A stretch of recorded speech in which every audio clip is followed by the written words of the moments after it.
అనగానే ఈ ముందు నేను మర్చిపోయినాను, నాకు ఇది తెలిసింది, రాధాని భూలోకంలో ప్రకటించాలని.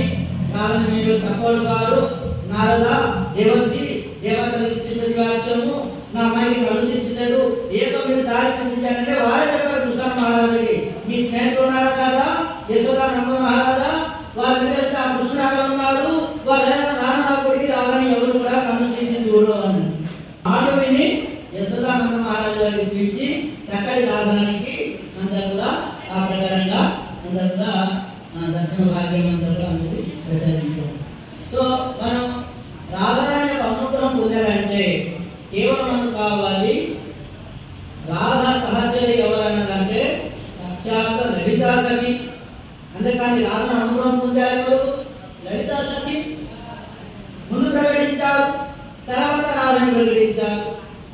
లలితా సఖి అనగా సాధన మార్గంలో మన చైతన్య మహాపురుషు స్వయం రాధారాణి అయినా వారికి కాసేవుడు స్వరూపదామోదరం. స్వరూపదామోదరాన్ని తిరుగంగా సాధనంగా వైష్ణవత్వంగా ఉన్నారు. పూరి జగన్నాథ దగ్గర గంభీరాలు, మళ్ళా విశాఖ సఖిగా ఉన్నారు. లలిత విశాఖ రెండు సఖి పట్టాం. రామానందరాయనాథనగా కొవ్వూరు విద్యానగరిలో ఉన్నారు. అటువంటి గురు వైష్ణవులకు అనుగ్రహం అంటే అప్పుడు రాధాని అనుగ్రహంలో చక్కగా కృష్ణుడికి లభిస్తాము. అటువంటి ఆధారంగా ఇక్కడ మనకి చెప్తున్నారు. మనము ఎప్పుడు కూడా సరే రాధాని అనుగ్రహం పొందడానికి ప్రయత్నించిన వారు ఎప్పుడు కూడా మన రాధాని సాధేవారు సాక్షాత్ గురు వైష్ణవులు. అప్పుడు ఏం జరుగుతుందంటే రఘునాథ గోస్వామి రాధాకుండంలో బాగా భజన చేస్తున్నారు. మధ్యాహ్న కాలంలో రాధాకుండంలో స్నానం చేయడం ఒకరు ప్రవేశిస్తున్నారు. ప్రవేశిస్తే రాధారాణి వారు జడ ఉన్న భాగంలోనే అలాగా శ్యామకుండకి దర్శనం చేసుకొని నిలబడి ఉన్నారు. రాధని జడ చూసుకొని రఘునాథ గోస్వామి ముచ్చుపడిపోయారు. ఎంత పెద్ద పాము ఎక్కడికి వచ్చింది? రాధని రాధాకుండ శ్యామలో స్నానం చేసిన బట్టలు నడుపుకున్నప్పటికీ ఆ జడ ఒక పాములలో ఇలా ఉంటుంది. అప్పుడు నేనే రాధాని అంటున్నా. రఘునాథ గోస్వామికి సర్కారు దర్శనించారు రాధారాణి. అప్పుడు ఈ రాధారాణికి రఘునాథ గోస్వామి ప్రార్థించినారంట, రాధే నేను పర్మిషన్ ఉన్నారని మీరు చక్కని దర్శనం చేస్తున్నారు. ఈ మొదటి సంసారంలో మొబైల్ ప్రభుత్వం ముడిగిన వారికి మీ యొక్క దర్శనం ఉండదు. అంటే వారి జీవితాంతం కూడా అకారం అయిపోతుందా? కాదు. మళ్ళా మీ మాలగా వారు దర్శనం చేయాలంటే ఎలాగా అంటే చెప్తున్నారు, నా అలాంటి శక్తిలో ఒక అంశ స్వరూపమే అంత ఆచార్యులు గురులు. అందుకని భక్తి వయ పురిదోషం ఆచార్యులు చంద్రికా మంజరి భక్తులు నాకు భక్తి వయ పురిదోషం విడుదల వారు ఎవరు? చంద్రికా మంజరి. అలాగే వారు మరి ఎవరు? భక్తి సిద్ధాంత సరస్వతి ప్రభుపాదు నయనానంద మంజరి. అదును ముందాలకు అదనంగా ఉన్న భక్తులు ఎవరు? సాక్షాత్ కమల మంజరి. అందరూ కూడా సఖి మంజరిలే. భూలోకంలో వైష్ణవం ధారించుకొని రాధని యొక్క సందేశాలు అంతకుమని అందిస్తున్నారు.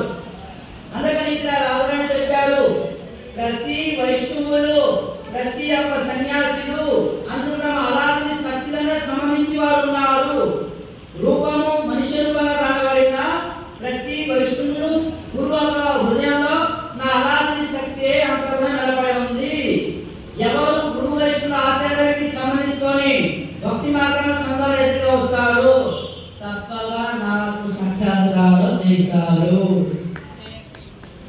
అందుకని ఇక్కడ చెప్తున్నారు మనకి అయరే కొరియాదాయ్ చరణనదాయ్ సాధు గురు కృపా వినా నహి గోపాయ్. ఈ మాయకి జయం చేయాలంటే ఈ ఘోర కలియుగంలో సాధు గురు కృప. కృప అంటే సాధువులు ఏం చెప్తున్నారు అది చేయాలి. చేస్తే అప్పుడు మనం ఆరాధ్య భగవాన్ ప్రదేశతనయం. ఆరాధ్య భగవంతుడు ఆ ప్రదేశ ఆ ప్రజమండలంలో నందమహారాజు వారి తనయం కుమారుడు ఎవరు? చూస్తాము. అందుకని ఎప్పుడు కూడా మనుష్య జ్ఞానంగా గురికి చూడకూడదు. అనగా భగవత్ ప్రతినిధి మీలా ఎగ్జాక్ట్గా అర్పణ చేస్తారు, మీలా స్నానం చేస్తారు, పాస్ వెళ్తారు, రోడ్డుకి వెళ్తారు, పడుకుంటారు, భోజనం చేస్తారు, బట్టలు కడతారు, బజార్లో తిరుగుతారు, మీకు అంతా ఆడుకుంటారు, అంతా అలాగే ఆడుకుంటారు. అసలు వారికి మీరు అర్థం చేయలేదు వీళ్ళు భగవద్ధామని వచ్చారని. కానీ వైష్ణవ చైతన్య వారి ఎవరో సంగతి వైష్ణవుడికి అవగాహించడానికి దేవతలు కూడా ఆరాధన లేదు, శక్తి లేదు. అటువంటి రాధారాణి యొక్క సహచర్య వాళ్ళే ఈ సత్యమంది వాళ్ళే ఈ గురు వైష్ణవులు. అంతేకాని చెప్పారు రఘునాథ గోస్వామికి రాధారాణి ఎవరు వైష్ణవులకు అనుగత్యంగా గురువుకు అనుగత్యంగా నాకు సాధన చేస్తారు, నా ఆరాధన చేస్తారు. అప్పుడు మా అనుగ్రహంలో ఆ జన్మలోనే పరమేశ్వరుడు దేవాదేవ కృష్ణుడికి తప్పగా లభిస్తారు. రాధే గోవింద